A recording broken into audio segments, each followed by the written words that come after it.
Hi, ഇന്ന് ഞാൻ വന്നിട്ടുള്ളത് ഒരു റെസിപ്പി വീഡിയോ ആയിട്ടാണ്. Chicken tikka masala. Chicken tikka normally എല്ലാവരും ഉണ്ടാക്കിയിട്ടുള്ളതായിരിക്കും. അതുപോലെ ചിക്കൻ ടിക്ക ബിരിയാണി ഉണ്ട്. ഇത് ചിക്കൻ ടിക്ക മസാലയാണ്. നമുക്ക് നെയ്ച്ചോറിൻ്റെ കൂടെ, അതുപോലെ ചപ്പാത്തി, അപ്പം, പൊറോട്ട ഇതിൻ്റെ കൂടെയൊക്കെ നല്ല കോമ്പിനേഷനാണ്. കുറച്ചധികം സമയം എടുക്കുന്നുള്ളൂ ഉണ്ടാക്കിയെടുക്കാൻ, എന്നാലും നല്ല ടേസ്റ്റിയാണ്. ഇതിന് വേണ്ടി ഞാനൊരു 3/4 കിലോ ചിക്കൻ എടുത്തിട്ടുണ്ട്. അതിലേക്ക് പാകത്തിന് ഉപ്പിട്ട് കൊടുക്കുക. 1 ടേബിൾ സ്പൂൺ വിനാഗിരി ഒഴിച്ചു. 1 ടേബിൾ സ്പൂൺ തൈരും ഒഴിച്ചിട്ടുണ്ട്. ഇത്തിരി ഒഴിച്ചതിന് ശേഷം നമ്മൾ അത് നന്നായിട്ടൊന്ന് മിക്സ് ചെയ്തെടുക്കുക. നമ്മൾ ചിക്കൻ ഫ്രൈ ചെയ്യാനുള്ള മാരിനേഷനാണിത്. പിന്നെ അതിലേക്ക് 1 ടീസ്പൂൺ ഗരം മസാല പൊടി ഇട്ട് കൊടുത്തു. 1 ടീസ്പൂൺ ചെറിയ ജീരകം പൊടിച്ചത്, 1/2 ടീസ്പൂൺ മുളക് പൊടി, ഇഞ്ചി വെളുത്തുള്ളി paste 1 teaspoon. Last 1 table spoon sunflower ഓയിലാണ് ഒഴിച്ചു കൊടുത്തത്. ഏതെങ്കിലും വെജിറ്റബിൾ ഓയിലായാലും കുഴപ്പമില്ല. ഞാൻ സൺഫ്ലവർ ഓയിലാണ് എടുത്തത്. അത് നന്നായിട്ടൊന്ന് മിക്സ് ചെയ്യുക. മസാലയൊക്കെ എല്ലായിടത്തും എത്തത്തക്ക രീതിയിൽ മിക്സ് ചെയ്യുക. ഇനി ഒരു അരമണിക്കൂർ റെസ്റ്റ് ചെയ്യാൻ വെക്കുക. ഇപ്പോൾ ഫ്രൈ ചെയ്യാനുള്ള ചട്ടി വെച്ചിട്ടുണ്ട്. 2 ടേബിൾ സ്പൂൺ സൺഫ്ലവർ ഓയിൽ ഒഴിച്ചു. അതിലേക്ക് ഒരു ചെറിയ പീസ് ബട്ടർ ഇട്ട് കൊടുക്കുക. ബട്ടറും അതുപോലെ ഓയിലും ഏകദേശം ഒരേ അളവിലായി വരത്തക്ക രീതിയിലാണ്. ഇത് ചൂടാകുമ്പം അതിലേക്ക് നമ്മൾ ചിക്കൻ പീസസ് ഓരോന്നായിട്ട് ഇട്ടിട്ട് ഫ്രൈ ചെയ്തെടുക്കുകയാണ്. നന്നായിട്ട് ഫ്രൈ ആവണം എന്നില്ല. നമുക്ക് ഒരുപാട് ഓയിലൊന്നും ഇല്ലല്ലോ, ഒന്ന് ഷാലോ ഫ്രൈ ആയാൽ മതി. ഒരു 3/4 വേവൊക്കെ ആയാൽ തന്നെ മതി. കാരണം നമ്മൾ ഈ ഗ്രേവി ചിക്കൻ ടിക്ക ഗ്രേവി ആണല്ലോ, അപ്പോൾ അതിൽ കിടന്നിട്ടും ഒന്ന് വേവും. അപ്പോൾ ഞാൻ 2 തവണകളായിട്ടാണ് ചെയ്തെടുക്കുന്നത്. തിരിച്ചും മറിച്ച് വിട്ടിട്ട് ഒരു 3/4 വേവാകുമ്പോൾ അങ്ങ് എടുത്ത് വയ്ക്കുക.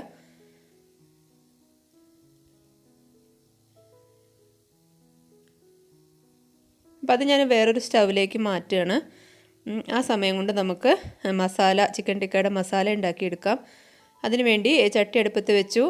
സൺഫ്ലവർ ഓയിലാണ് ഒഴിച്ചു കൊടുത്തത്. ഒരു 2 ടേബിൾ സ്പൂൺ ഒഴിച്ചു കൊടുക്കുക. അതിലേക്ക് സവാള കുഞ്ഞായിട്ട് ചോപ്പ് ചെയ്തത്, പരമാവധി ചെറുതായിട്ട് ചോപ്പ് ചെയ്ത് ഇട്ട് കൊടുക്കുക. നന്നായിട്ട് തന്നെ വഴന്ന് വരണം. ചെറുതായിട്ടൊന്ന് വാടിയാൽ പോരാ, നന്നായിട്ട് തന്നെ വഴന്ന് വരണം. അതിലേക്കുള്ള ഉപ്പിട്ട് കൊടുക്കുകയാണ്. നമ്മൾ ഫ്രൈയിൽ ഉപ്പിട്ടിട്ടുണ്ട്, എന്നാൽ പോലും കുറച്ചുകൂടി ഉപ്പിട്ട് കൊടുക്കുക. മാത്രമല്ല സവാള പെട്ടെന്നൊന്ന് വഴന്ന് വരാനും ഉപ്പിട്ട് കൊടുക്കുന്നത് നല്ലതാണ്.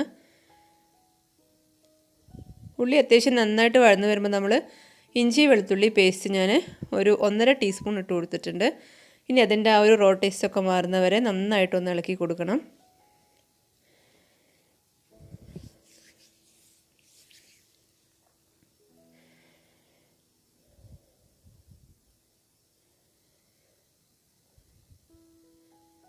നന്നായിട്ടൊക്കെ വഴന്ന് വന്നാൽ നമ്മൾ 2 വലിയ തക്കാളി മിക്സിയിൽ അരച്ചെടുത്തത് ഒഴിച്ചു കൊടുക്കുന്നുണ്ട്.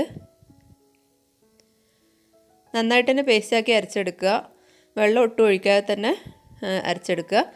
ഇനി തക്കാളി ഒഴിച്ചു കഴിഞ്ഞാൽ ഒരു 5 മിനിറ്റ് നേരം നമ്മൾ അതൊന്ന് വറ്റിച്ചെടുക്കണം. അതിൻ്റെ ആ റോ ടേസ്റ്റ് ഒന്ന് പോയി കിട്ടാൻ വേണ്ടിയിട്ടാണ്.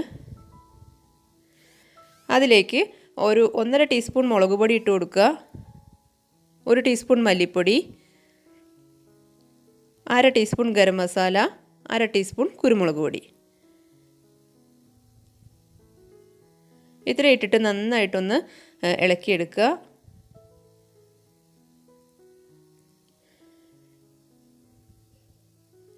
അതിൻ്റെ റോ ടേസ്റ്റൊക്കെ ഒന്ന് മാറണം, അതുവരെ ഇളക്കിയെടുക്കുക. അതിലേക്ക് നമ്മൾ ഒരു കപ്പ്, ഏകദേശം 1/2 കപ്പ് വെള്ളം ഒഴിച്ച് കൊടുക്കണം. നമുക്ക് ഗ്രേവി വേണമല്ലോ, അപ്പോൾ അതിന് വേണ്ടിയിട്ട് ഞാനൊരു 3/4 കപ്പ്, ഏകദേശം 3/4 കപ്പ് വെള്ളം ഒഴിച്ചിട്ടുണ്ട്. തക്കാളി അരച്ച മിക്സിയിൽ കുറച്ച് വെള്ളം ഒഴിച്ചിട്ട് അങ്ങ് ഒഴിച്ചു കൊടുത്താൽ മതി. ഇനി ഈ ഗ്രേവി ഒന്നങ്ങ് തിളയ്ക്കണം. അതിലേക്കാണ് നമ്മൾ ഫ്രൈ ചെയ്ത് വെച്ചിട്ടുള്ള ചിക്കൻ ഇട്ട് കൊടുക്കുക.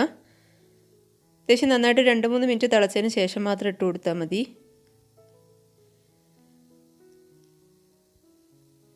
ഇപ്പോൾ നമ്മൾ ഫ്രൈ ചെയ്ത് വെച്ചിട്ടുള്ള ചിക്കനെല്ലാം അതിലേക്ക് ഇട്ട് കൊടുത്തിട്ടുണ്ട്.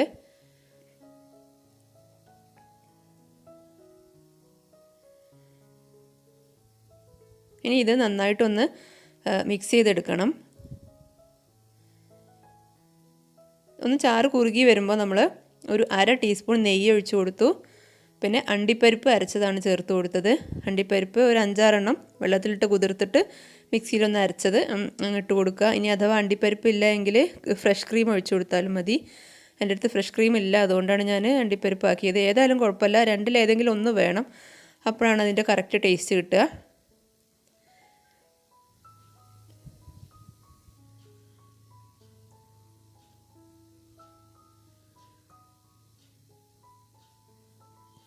ഗ്രേവി ഒന്ന് തിക്കായി വരുമ്പോൾ നമ്മൾ ഒരു ചെറിയ പീസ് ബട്ടർ ഇട്ട് കൊടുക്കണം. ഏറ്റവും അവസാനമാണ് ഒരു ചെറിയ പീസ് ബട്ടർ ഇട്ട് കൊടുക്കുക. അതൊരു ടേസ്റ്റ് കൂടുതൽ കിട്ടാൻ വേണ്ടിയിട്ടാണ്.